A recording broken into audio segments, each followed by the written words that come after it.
Près d'un quart des questions posées en ligne au sujet de la sexualité s'intéressent à de fausses idées courantes.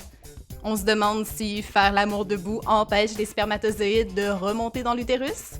Quels sont les risques d'être une potentielle candidate pour enceinte sans le savoir? Ou si se mettre une boisson gazeuse dans le vagin peut servir de contraception d'urgence? No, no, no, no, no. Mais la plus courante, c'est quels actes sexuels peuvent mener à une grossesse?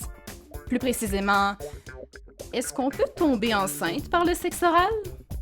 Et non, ne pensez surtout pas déjà tout savoir sur le sujet, on a bien des choses à vous apprendre. Mais pour commencer, accueillons Charlotte. Comment vas-tu, Charlotte?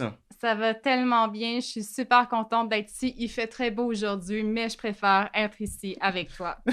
Ben, merci encore d'être là. Avant que l'on entre dans le vif du sujet, pourrais-tu te présenter, s'il te plaît?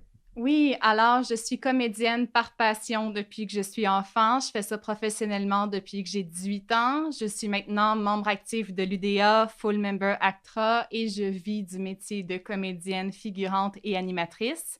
J'ai été diagnostiquée comme étant autiste très tard, à 24 ans, donc l'année dernière, mais ça explique tellement de choses dans ma vie. Ça explique aussi beaucoup mon parcours de comédienne, sans oublier que j'ai eu un diagnostic de douance quand j'étais enfant. Une petite vite. C'est possible d'avoir des relations sexuelles à distance grâce à Lovens. Cette entreprise offre des jouets sexuels qui peuvent être contrôlés à distance par un partenaire, peu importe où il est dans le monde. Un homme et une femme peuvent aussi utiliser leurs jouets en même temps pour qu'ils bougent de façon synchronisée selon les mouvements de leur partenaire. Lovens a même créé une orgie en ligne afin que tout le monde puisse contrôler le jouet des autres et se faire contrôler.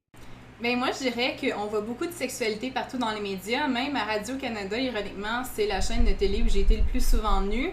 Mais on aime aussi détester la sexualité. Par exemple, plusieurs savent que j'ai participé à Célibataire et nu. Et même si on se permet de la nudité complète censurée à la télé, une émission où les gens sont totalement nus pendant presque toute l'émission, c'est une émission qui a été conçue pour qu'on la déteste. Puis quand on montre le sexe, c'est souvent pour dénoncer que c'est quelque chose de négatif. Par exemple, Fugueuse, on dénonce l'exploitation sexuelle des mineurs. Alors, on aime montrer le sexe, mais on aime surtout beaucoup le détester. Alors, il y a peut-être une vision hypocrite là-dedans. Puis aussi, on juge beaucoup les gens qui sont proches de l'industrie du sexe, alors qu'on adore en consommer. On connaît plusieurs chansons populaires qui ne semblent pas comprendre la notion de consentement enthousiaste. On pense par exemple au philosophe Justin Bieber qui se demande « What do you mean when you nod your head yes, but you want to say no? » Ou « Qu'est-ce que tu veux dire quand tu dis oui de la tête, mais tu veux dire non? » Ben, elle veut dire non. Le titre Blurred Lines dit clairement que le message n'est pas clair et le chanteur n'a pas raison de dire « I know you want it ». Sans oublier la chanson Every Breath You Take, qui n'a jamais été écrite comme une chanson d'amour à la base selon le chanteur. Vous écoutez les nouvelles de choc.ca.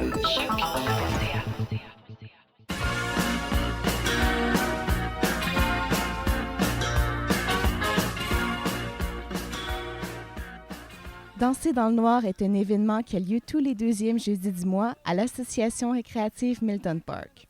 Comme le nom le dit, c'est l'occasion de danser sans être vu, ce qui en fait également un endroit sécuritaire où danser sans risquer de se faire harceler. Des personnes de tous les âges, de tous les genres et de tous les styles sont acceptées, avec pour seul point commun l'amour de la danse et le respect des autres. Antoine Auger-Morin, un des organisateurs, nous en dit un peu plus sur l'événement. Danser dans le noir, c'est un événement de danse libre qui dure 70 minutes.